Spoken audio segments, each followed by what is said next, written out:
This is Aldous Huxley, a man haunted by a vision of hell on earth. A searing social critic, Mr. Huxley, 27 years ago, wrote Brave New World, a novel that predicted that someday the entire world would live under a frightful dictatorship. Today, Mr. Huxley says that his fictional world of horror is probably just around the corner for all of us. We'll find out why in a moment. The Mike Wallace Interview, presented by the American Broadcasting Company in association with the Fund for the Republic, brings you a special television series discussing the problems of survival and freedom in America. Good evening, I'm Mike Wallace. Tonight's guest, Aldous Huxley, is a man of letters, as disturbing as he is distinguished. Born in England, now a resident of California, Mr. Huxley has written some of the most electric novels in social criticism of this century. He's just finished a series of essays called Enemies of Freedom, in which he outlines and defines some of the threats to our freedom in the United States. And Mr. Huxley, right off the bat, let me ask you this. As you see it, who and what are the enemies of freedom here in the United States? Well, I don't think you can say who in the United States. I don't think there are any sinister persons deliberately trying to rob people of their freedom. But I do think, first of all, that there are a number of impersonal forces which are pushing in the direction of less and less freedom. And I also think that there are a number of technological devices which anybody who wishes to use can use to accelerate this process of going away from freedom, of imposing control. Well, what are these forces and these devices, Mr. Huxley?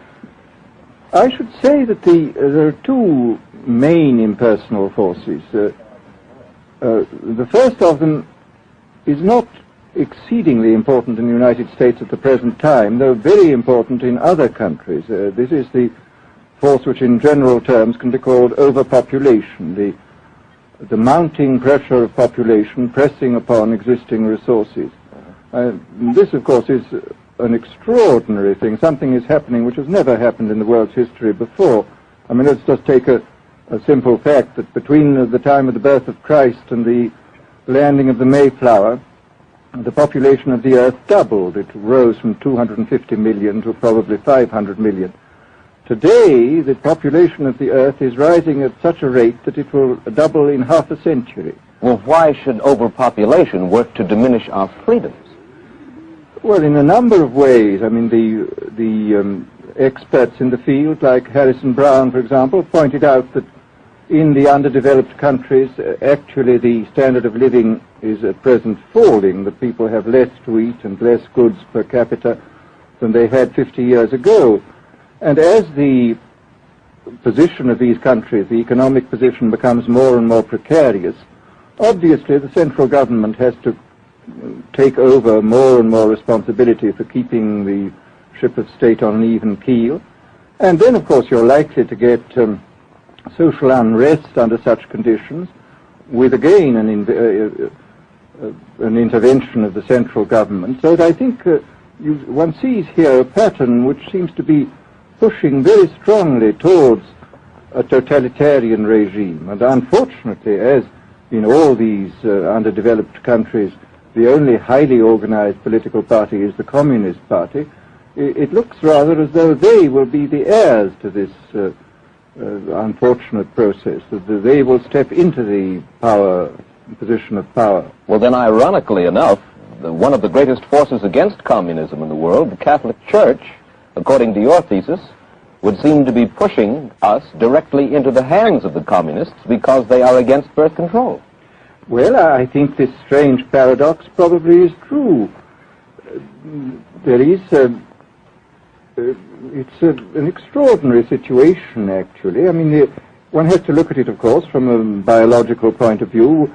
The whole essence of biological life on Earth is a question of balance, and what we have done is to practice death control in a most intensive manner without balancing this with birth control at the other end. Consequently, the birth rates remain as high as they were, and death rates have fallen substantially.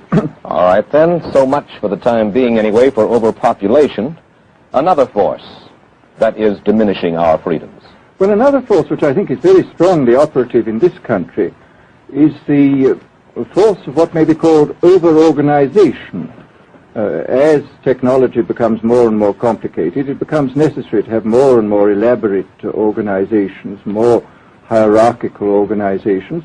And incidentally, the advance of technology has been accompanied by an advance in the science of organization. It's now possible to make organizations on a larger scale than was ever possible before. And so that you have more and more people living their lives out as subordinates in these hierarchical systems controlled by bureaucracies, either the bureaucracies of big business or the bureaucracies of big government. Now, the devices that you were talking about, are there specific devices or methods of communication which diminish our freedoms in addition to overpopulation and over-organization?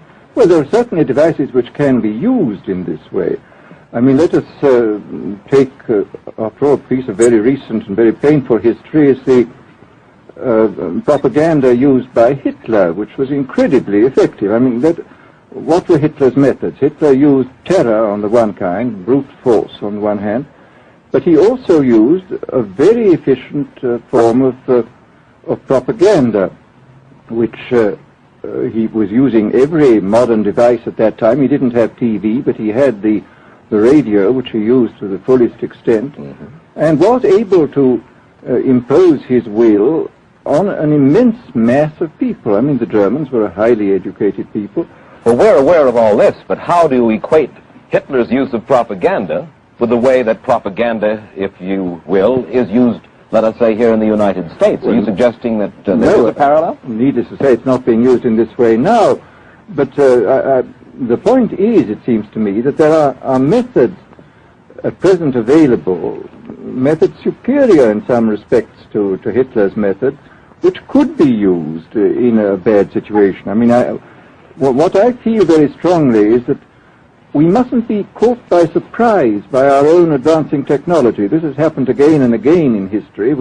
Technology is advanced, and this changes social conditions, and suddenly people have found themselves in a situation which they didn't foresee and doing all sorts of things they didn't really want to do. Well, now, what do you mean? Do you mean that we develop our television, but we don't know how to use it correctly? Is that the point that you're making? Well, at present, the television, I think, is being used quite harmlessly.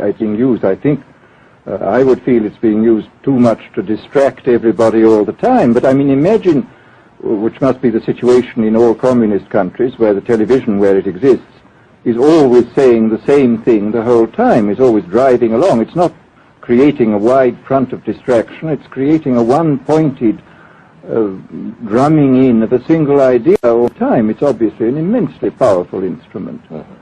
So you're talking about the potential misuse of the instrument. Exactly. We have, after all technology is in itself morally neutral. These are just powers which can either be used well or ill. It's the same thing with atomic energy. We can either use it to blow ourselves up, or we can use it as a substitute for the coal and the oil which are running out. You've even written about the use of drugs in this light. Well, now, this is a very interesting subject. I mean, in this book that you mentioned, this book of mine, Brave New World, I postulated a substance called soma, which was a very versatile drug. It would make people feel happy in small doses. It would make them see visions in medium doses, and it would send them to sleep in large doses. Well, I don't think such a drug exists now, nor do I think it will ever exist, but we do have drugs which will do some of these things, and I think it's quite on the cards that we may have drugs which will profoundly change our mental states without doing us any harm. I mean, this is the pharmacological revolution which has taken place, that we have now powerful mind-changing drugs which, physiologically speaking, are almost costless. I mean, they are not like opium or like cocaine, which do change the state of mind, but leave terrible results physiologically and morally. Mr. Huxley, in your new essays, you state that these various enemies of freedom, are pushing us toward a real-life, brave new world, and you say that it's awaiting us just around the corner. First of all, can you detail for us what life in this brave new world which you fear so much, or what life might be like? Well, to start with, I think this kind of the dictatorship of the future, I think will be very unlike the dictatorships which we've been familiar with in the immediate past. I mean, take another book prophesying the future, which was a very remarkable book, George Orwell's 1984. Well, this book was written at the height of the Stalinist regime and just after the Hitler regime. And there he foresaw a dictatorship using entirely the methods of terror, the methods of physical violence. Now, I think what is going to happen in the future is the dictators will find, as the old saying goes, that you can do everything with bayonets except sit on them. That if you want to preserve your power indefinitely, you have to get the consent of the ruled. And this they will do partly by drugs, as I foresaw in Brave New World, partly by these new techniques of propaganda. They will do it by bypassing the sort of rational side of man and appealing to his subconscious and his deeper emotions and his physiology even, and so making him actually love his slavery. I mean, I think this is the danger, that actually people may be in some ways happy under the new regime, but they will be happy in a situation where they oughtn't to be happy. But let me ask you this. You're talking about a world that could take place within the confines of a totalitarian state. Let's become more immediate, more urgent about it. We believe, anyway, that we live in a democracy here in the United States. Do you believe that this brave new world that you talk about could, let's say in the next quarter century, the next century, could come here to our shores? I think it could. I mean, that's why I feel it's so extremely important here and now to start thinking about these problems, not to let ourselves be taken by surprise by the new advances in technology. I mean, for example, in regard to the use of the drugs, we know there's enough evidence now for us to be able, on the basis of this evidence and using a certain amount of creative imagination, to foresee the kind of uses which could be made by people of bad will with these things, and to attempt to forestall this. And in the same way, I think with these other methods of propaganda, we can foresee and we can do a good deal to forestall. I mean, after all, the price of freedom is eternal vigilance. You write in Enemies of Freedom, you write specifically about the United States. You say this, writing about American political campaigns. You say, all that is needed is money and a candidate who can be coached to look sincere. Political principles and plans for specific action have come to lose most of their importance. The personality of the candidate, the way he is projected by the advertising experts, are the things that really matter. Well, this is, during the last campaign, there was a great deal of this kind of statement by the advertising managers of the campaign parties, this idea that the candidates had to be merchandised as though they were soap or toothpaste, and that you had to depend entirely on the personality. I mean, the personality is important, but there are certainly people with an extremely amiable personality, particularly on TV, who might not necessarily be very good in positions of political trust. Well, do you feel that men like Eisenhower, Stevenson, Nixon, with knowledge of forethought, were trying to pull the wool over the eyes of the American public? No, but they were being advised by powerful advertising agencies who were making campaigns of a quite different kind from what had been made before.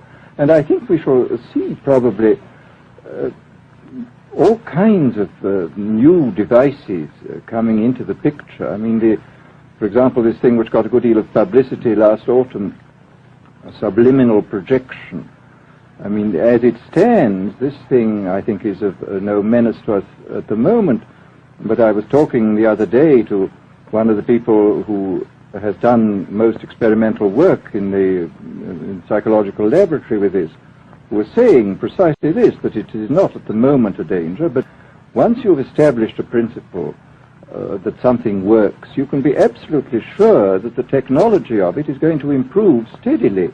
And his view of the subject was that, well, maybe they will use it to some extent in the 1960 campaign, but they will probably use it a good deal and much more effectively in the 1964 campaign, because this is the kind of rate at which technology advances. And we'll be persuaded to vote for a candidate that we do not know that we are being persuaded to vote for. Exactly. This is a rather alarming feature, that you're being persuaded below the level of choice and reason.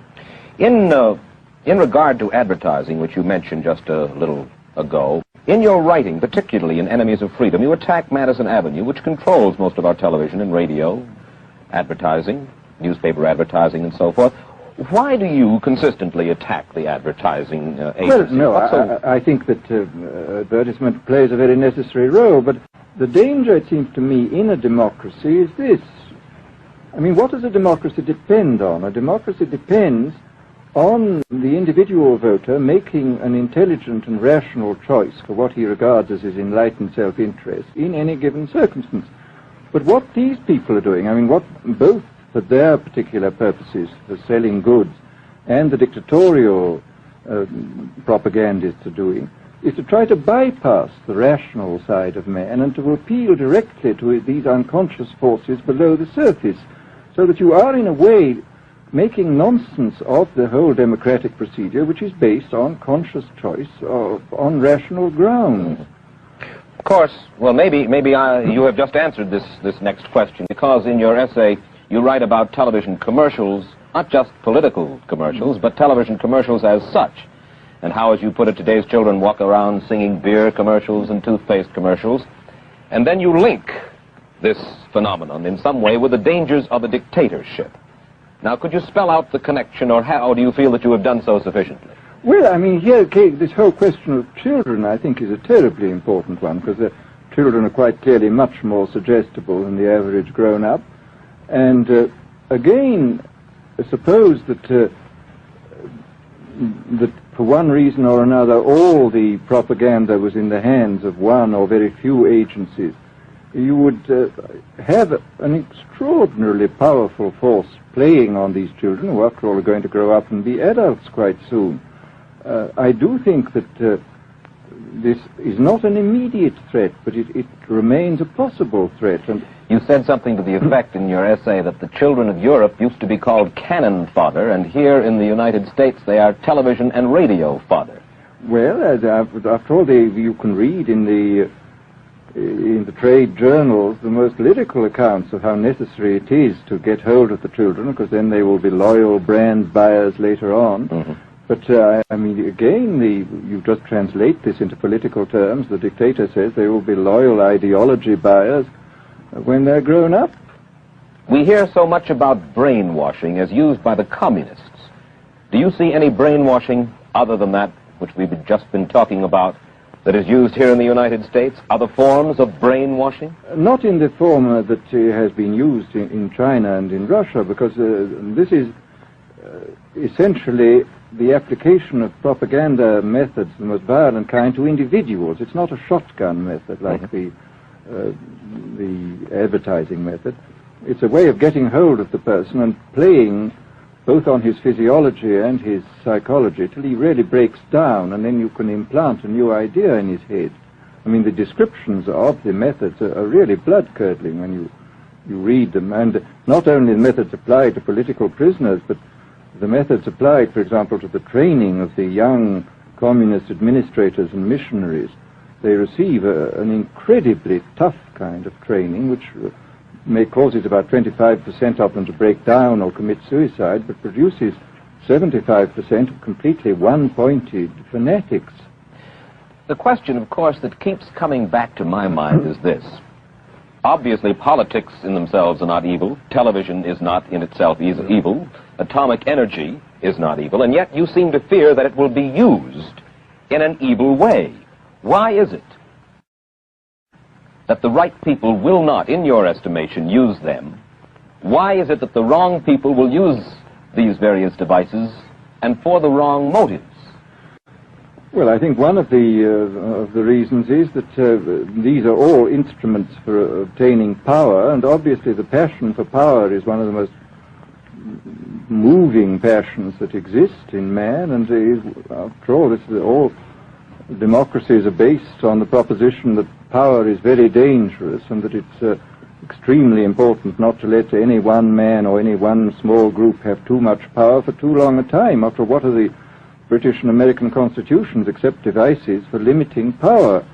And all these new devices are extremely efficient instruments for the imposition of power by small groups over larger masses. Well, you ask this question yourself in Enemies of Freedom. I'll put your own question back to you. You ask this: in an age of accelerating overpopulation, of accelerating overorganization, and ever more efficient means of mass communication, how can we preserve the integrity and reassert the value of the human individual? You put the question. Now here's your chance to answer it, Mr. Huxley. Well, this is obviously, first of all, it's a question of education. I think it's terribly important to insist on individual values. I mean, there is a tendency, as you probably read a book by White, The Organization Man, a very interesting, valuable book, I think, where he speaks about the new type of group morality, group ethic, which speaks about the group as though the group was somehow more important than the individual. But this seems, as far as I'm concerned, to be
Explica lo que es el transhumanismo y por qué es tan peligroso. Sí, probablemente voy a comenzar con la historia de esto. Había un hombre llamado Julian Huxley, que era el hermano del famoso autor Aldous Huxley. Fue el presidente de la Sociedad Británica de Eugenesia. Se crea las Naciones Unidas después de la Segunda Guerra Mundial y él es puesto al frente de la UNESCO. Al escribir su visión para la UNESCO, Julian Huxley dice acerca de la eugenesia: tenemos que hacer de lo impensable pensable de nuevo. 10 años más tarde, él acuña el término transhumanismo. Luego habla de cómo la nueva eugenesia estará fusionando al hombre con la máquina. Así que esto es básicamente la eugenesia reetiquetada, y muchas de las personas que financiaron causas eugenésicas del pasado, como la familia Rockefeller, son grandes proponentes del transhumanismo a día de hoy. Si ves, por ejemplo, al nuevo dirigente de la FDA, muy pocas personas se han molestado en investigar. Robert M. Califf, él fue anteriormente el ejecutivo de Google Health. Google Health tiene una empresa conjunta con GlaxoSmithKline llamada Galvani Bioelectronics.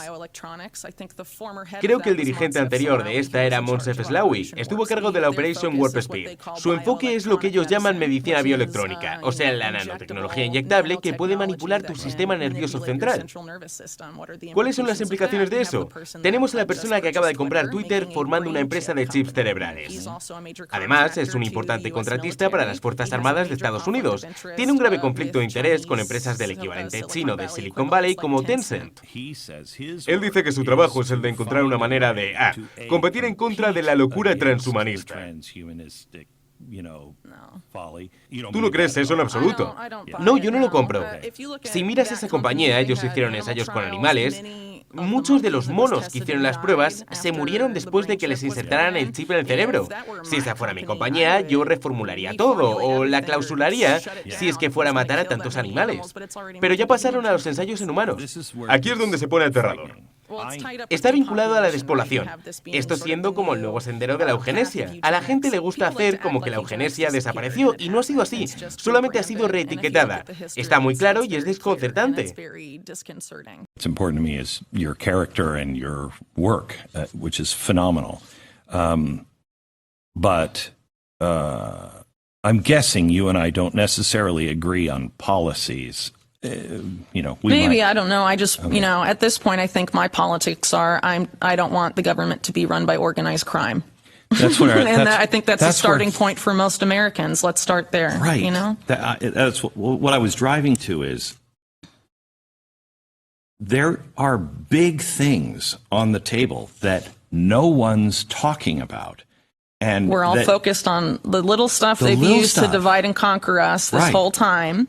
And big things are happening, and basically we are being herded into a techno-feudalism, slavery. I don't know, there's a lot of different names for it going around, but it's not good. Right. And it's organized crime, running the show. At the highest levels, and also evil. I mean, it's just getting so dark, and I'm to the point where, can you give me 9 of the top 10 Bill of Rights? You know what I mean? Do you agree with those? Give me anything that is foundational. They're all being destroyed. All of them. They don't mean anything anymore. But those are the things that can bring us together. And they do, I'm sure you're called a radical conspiracy theorist. There's a difference between conspiracy theory and conspiracy facts. Sure. So I would call you conspiracy fact purveyor. Yeah, I guess so, because conspiracy is a real crime, and it's happening, and it's been happening. Right. And, a lot of us are sort of fed this, when we're in school and stuff, sort of this naive, I guess you could call it a fairy tale version of history, where there's no corruption, everything's fine, the mob disappeared decades ago, nothing to see here, but that's not the real history of this country. Qui sont ces gens? Comment sont-ils arrivés là? Quel est le processus de sélection qui nous a amené ça? Parce que ça se passe aux États-Unis, ça se passe en Europe, ça se passe en Angleterre, on le trouve partout, cette espèce de montée d'une classe hors sol, dont je peux dire sans crainte de me tromper beaucoup, qu'elle est haïssable. Et elle tient les médias. Une Europe haïssable conduite par des gens méprisables. Voilà, je crois que c'est ça un petit peu ce à quoi on arrive comme conclusion. Il faut quand même que les Français prennent conscience du fait que des gens qui les gouvernent ne sont pas à la recherche du bien commun. Voilà, ça c'est très important. Ils sont pas, il faut pas dire, ils font ce qu'ils peuvent, c'est difficile ma pauvre dame. Non, non. Vous avez en face de vous, et je le répète encore une fois, le diable. Vous avez Satan en face de vous. Donc vous pouvez pas, on ne transige pas avec Satan. Ou alors il faut une très très longue cuillère. Hein. Donc pour moi, ce sont des individus qui sont à la limite du psychopathe, quoi.